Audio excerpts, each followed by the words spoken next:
hirup kudu sauyunan dasar hirup Areng hoy we wabak ulang Ai geus kolot mah kieu we wa alon-alon asa kalakon alon-alon asa kalakon ari geus kolot mah kauger ku pisi sumuhun teu cerah baheula tangtos wa keur ngora mah jag-jag waringkas da ari manusia mah kitu kahakan ku mangsa sumuhun wa jang kulan asa kareueung ngadenge gamelan jadi lain mah oke tuan awak bisa kalah kulan raoseun malah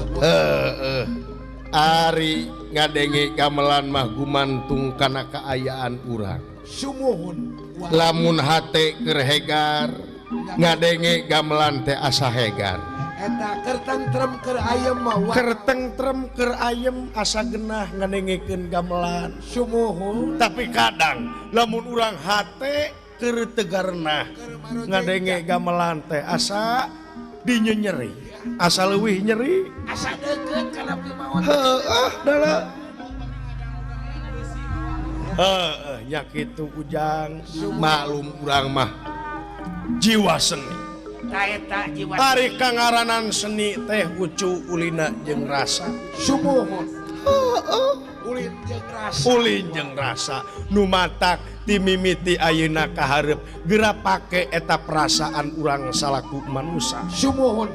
yes laras sabab manusia anu ngabogaan perasaan rasa jeung rumasa sumuhun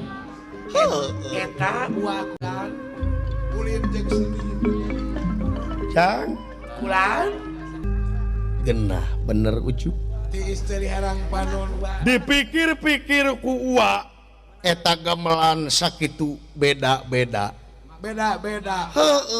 saron peking panerus Gamang. bonang gamang eta teh beda-beda benten-benten beda-beda beda Gamang sareng selenteng parantos beda. lain selenteng jang selentem gamang tina kai atuh saron tina parungu kitu oge anu kabeuli parungu semuhun anu teh kabeuli kenang goong kabeh beda tapi lamun geus prung dihijikeun jadi hiji kakuatan hari parantos ngagigi mah geus ngagigi salaras satujuan tah eta teh conto keur urang ulah keneh ulah eleh ku gamelan ya jadi sareneuk saya heueuh ari gamelan beda-beda tapi geus prung teh ngahiji jadi kangenahan tapi jadi lagu jadi kangenahan sumuhun tapi naha jelema kadang beda-beda tapi geus kahiji ngadon parasea ta eta wah ngadon pakia-kia ngadon pakia-kia heueuh adalah ngariung teh kalau bapi omongeun ai gamelan mangariung teh jadi raoseun komo gamelan mah geus digunukeun pantes teh isukna teh dijual sae teh wah jang kulan tong lo bating heureuy cu saban-saban robah mangsa ganti wanci kurunyung taun ilang bulan sumuhun sok mineng ka Bandungan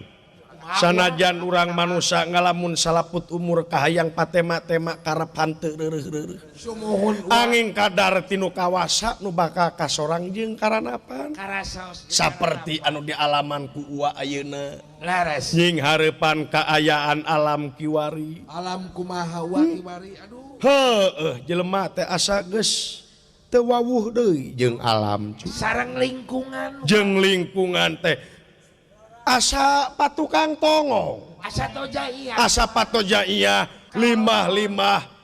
susukan geus dadareet bencana alam di mana-mana sumuhun wah tah eta teh ciri yen urang ayeuna geus jauh tina alam jauh wah geus mohokeun sab tapi lamun ditingali kana hakikatna mah kumaha wah sabenerna mah urang teh ngaguru ka alam oh kitu bener heueuh laras wah ngagu bisa naon bisa nyebut itu bisa nyebut ieu teh pan eta teh alam nu ngadidik teh cu. alam laras wah Atuh maraneh panayaganda sakola henteu teu nya ukur semet SD ukur semet SD tapi bisa na beuh bisa na tuh ku alam Syukur alhamdulillah. Gitu jang Ulan. wa teh hayang ngariung jeung barudak teh ju cing pangrawankeun barudak Mangga, ja mangga. Akang. euy Itu disauran ku bapak. naon cenah Nu kaya peryogi naon da namanya teh nyauran akang. Palai ngariung cenah Bapak. halah aing mah ngadenge lagu sunah teh resep Naon make teh resep. Kawa sirup dilahirkeun di Inggris we make teh resep. kampungan Pelan kampungan sia teh mah. naon ngadenge gamelan beusi ditakolan Naon di akang. ningali zaman ayeuna atuh zaman teh Nah kumaha zaman ayeuna geus zaman teknologi nu canggih bener eta geus mararaju maju. nah eta model kenang kulit ditepakan nah naonan Ana tina kieu tapi jadi duit. Nari kena kudu tina seng gitu da teh mah. mun bisa mah tina seng sugane beres kenang teh rampal leungeun teh Ah sia eta mah. Engke mah wayang karek disebut. ya Pak naon sia ada Ari abdi mah budak ngora Pak Duh, lain selera bener. lain selera lain koki lain masakan Bapak tong geuleuh ka abdi pedah abdi teh resepna seni sunat